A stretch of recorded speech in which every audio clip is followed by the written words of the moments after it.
Kanalıma ve mutfağıma hoş geldiniz. Evet, bugün sizlere öyle bir zeytin tarifi hazırlayacağım ki kaç yıl kalırsa kalsın asla yumuşamayan bir zeytin tarifi olacak.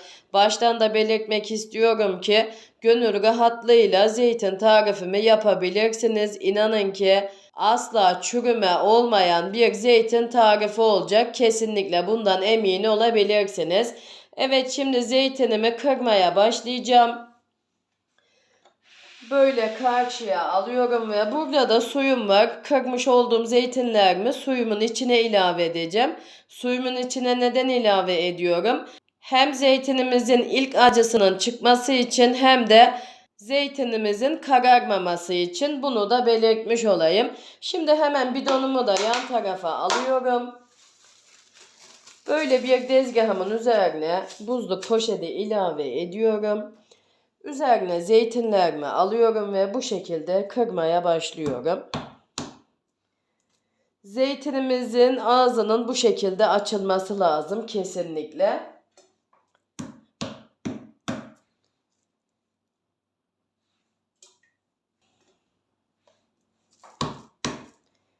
Eğer zeytinimiz bu şekilde kırılmazsa sadece ezip bırakırsanız zeytinimiz güzel tatlanmaz. Ne kadar tatlandırmaya çalışsanız da acı kalır. Bu püf noktasına kesinlikle dikkat etmenizi tavsiye ederim.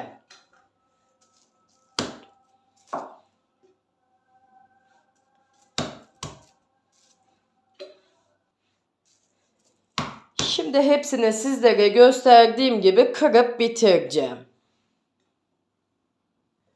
Evet, bütün zeytinimi kırdım. Zeytinim hazır gördüğünüz gibi. Şimdi ben bu ilk suyunu süzeceğim arkadaşlar. Bu ilk suyunu kullanmayacağım.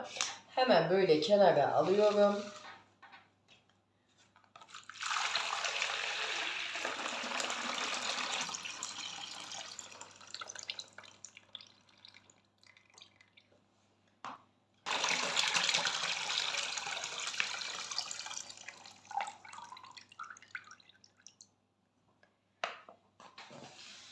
Şimdi bu suyumu alıyorum. Zeytinimin diğer aşamalarına devam edeceğim.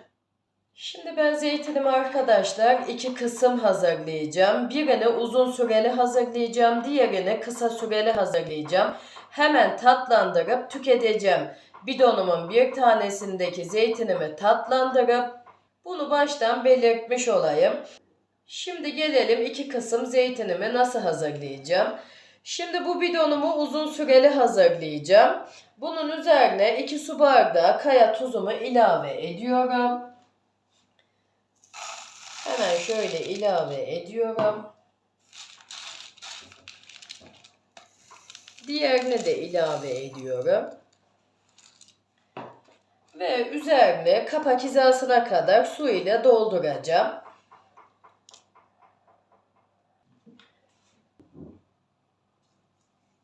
Hemen bunu da belirteyim arkadaşlar. Ben bu uzun süreli hazırlamış olduğum zeytinimin üzerine hazır su kullanıyorum. Çünkü neden derseniz uzun süreli olduğu için eğer musluktaki suyu kullanırsam zeytinimi çürütecektir. Çünkü neden derseniz musluktaki suyumuz fazla aratılmadığı için zeytinimizde çürümeye neden olur. Kesinlikle bu püf noktasına dikkat etmenizi tavsiye ederim. Şimdi hemen ben böyle ağzına kapak yerleştirmiştim. Hemen şu şekilde kapağımı kaldırıyorum. Tuzumun aşağı inmesi için ve tekrardan üzerine yerleştiriyorum. Hemen bunu da belirtmek istiyorum. Kesinlikle zeytinlerinizin üzerinde bu kapaktan kullanın arkadaşlar. Zeytininiz yüzeye çıkmasın. Tamamen altta kalsın ki kararmasın ve çürümesin. Çünkü bu kapağı ilave etmediğinizde zeytinleriniz yüzeye çıkacaktır ve kararma ve yumuşama olacaktır. Kesinlikle bu kapağı kullanmanızı tavsiye ederim. Şimdi hemen bu uzun süreli zeytinimi nasıl hazırlayacağım ve ne zaman tüketeceğim bundan bahsedeyim sizlere hemen. Arkadaşlar bu zeytinimiz 4-5 ayda anca tatlanıyor. Çünkü suyunu hiç değiştirmediğimiz için tamamen ilk suyuyla tatlanacağı için bu zeytinimiz birazcık geç tatlanacak. Bunu baştan belirtmiş olayım. Eğer biz uzun süreli tatlandırmak istemiyoruz, hemen tatlandıracağız derseniz hemen diğer bidonumu da hemen tatlandırıp tüketeceğim. Onu da diğer bidonumun sırası geldiğinde sizlere anlatacağım. Bu uzun süreli zeytinimiz.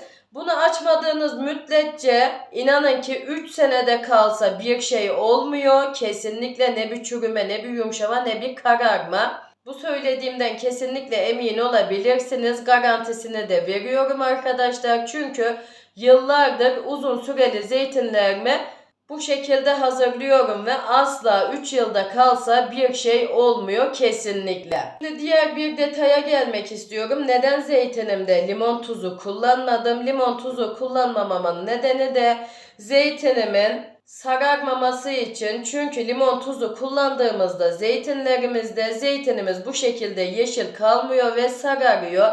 Ben sararmasını istemediğim için zeytinimin bu şekilde yeşil kalması için limon tuzu kullanmıyorum.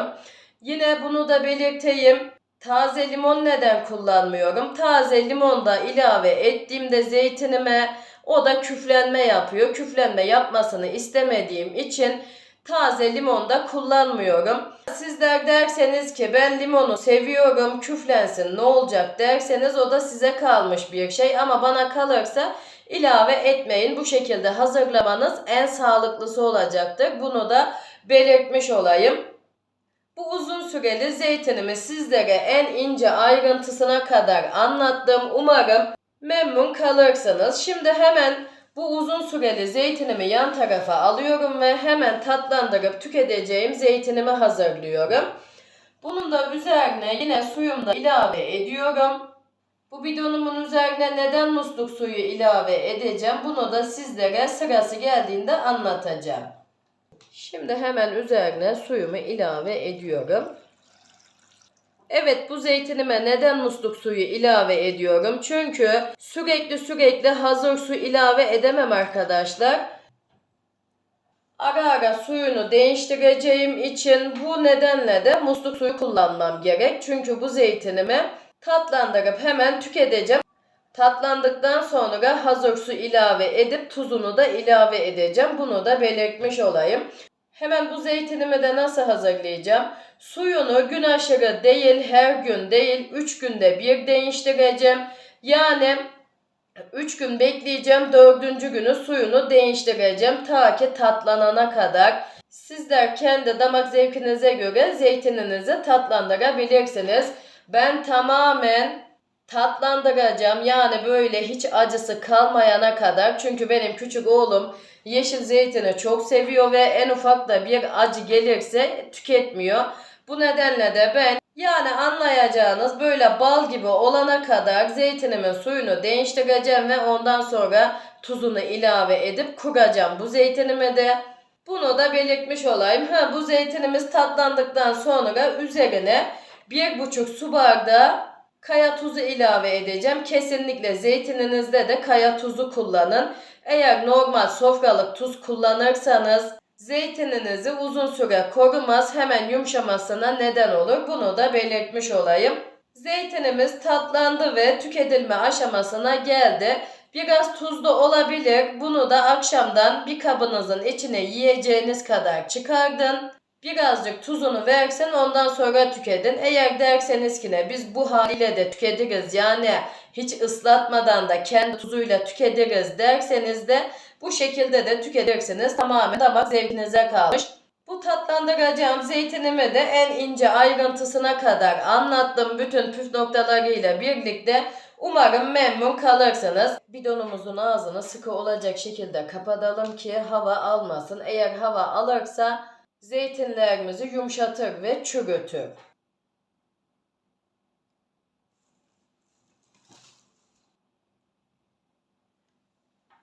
Şimdi hemen diğer bidonumun da ağzını kapatıyorum ama burada bir püf noktası vermek istiyorum.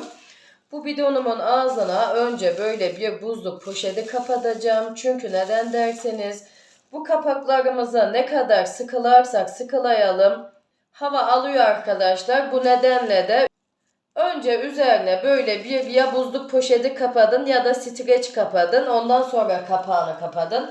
Çünkü bu zeytinimiz uzun süreli olacağı için hava almaması lazım. Asla eğer hava alırsa çürür ve yumuşar.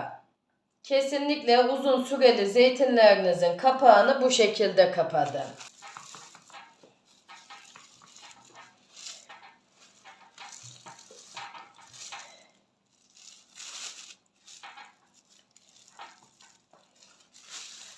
Evet, tamam, zeytinlerim hazır. Umarım beğenirsiniz ve daha güzellerini sizler yaparsınız. Bugünkü tarifim de buraya kadardı. Tarifimle alakalı eğer aklınıza takılan sorularınız olursa yorumlar kısmına yazarsanız elimden geldiği kadar hızlı cevap vermeye çalışıyorum. Bunu da her tarifimde olduğu gibi belirtmiş olayım. Ve tarifimi deneyen herkese şimdiden afiyet olsun diyorum ve Allah'ım hepimize ağız tadıyla ve sağlıkla tüketmemizi nasip etsin. Kendinize iyi bakın. Allah'a emanet olun. Hoşça kalın.